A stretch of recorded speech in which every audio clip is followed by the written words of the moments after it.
இந்த கோவில் பார்த்திங்கன்னா மகாபலிபுரத்தில் இருக்குது. அதாவது பெரிய கார்டன் மாதிரி இருக்கும். அதுக்குள்ளே தான் இந்த கோயில் இருக்குது.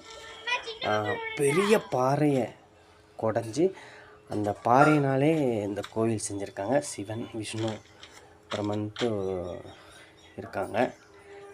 ரொம்ப அதிசயமானது. இதெல்லாம் சாமியோட கருவறைப்பா, செப்பல் போட்டு போகக்கூடாது. சரிப்பா, உள்ள போனப்பா. ஒன்று சிவன் குழு தான், பிரம்மா குழு தான், விஷ்ணு குழு தான். உங்கள் நண்பர்கள், உங்கள் சொந்தக்காரங்க எல்லாத்துக்கும் ஷேர் பண்ணுங்கள். எல்லோரும் தெரிஞ்சுக்கிட்டோம்.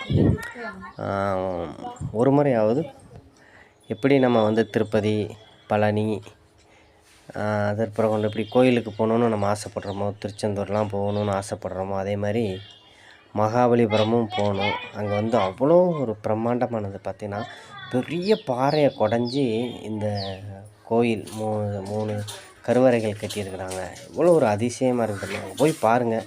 அதே இல்லாமல் லைட் ஹவுஸ் பார்த்திங்கன்னா அந்த காலத்து லைட் ஹவுஸ் இருக்குது. பாருங்கள், பயங்கரமாக இருக்கும். இது பார்த்திங்கன்னா அந்த காலத்தில் நம்ம மன்னர்கள் வெண்ணெய் கடையிறதுக்கு பெரிய பாறையில் ஒரு தொட்டி மாதிரி பெருசாக செஞ்சுருக்காங்க. பாருங்கள் எவ்வளோ பெரிய தொட்டி. இது ஃபுல்லாக வெண்ணெய் கடைஞ்சிருக்கிறாங்க. அந்த காலத்து ராஜாக்கள் எப்படி நம்ம ராஜாக்கள் வாழ்ந்துருக்காங்க. அதை நீங்கள் எல்லாம் பாருங்கள்.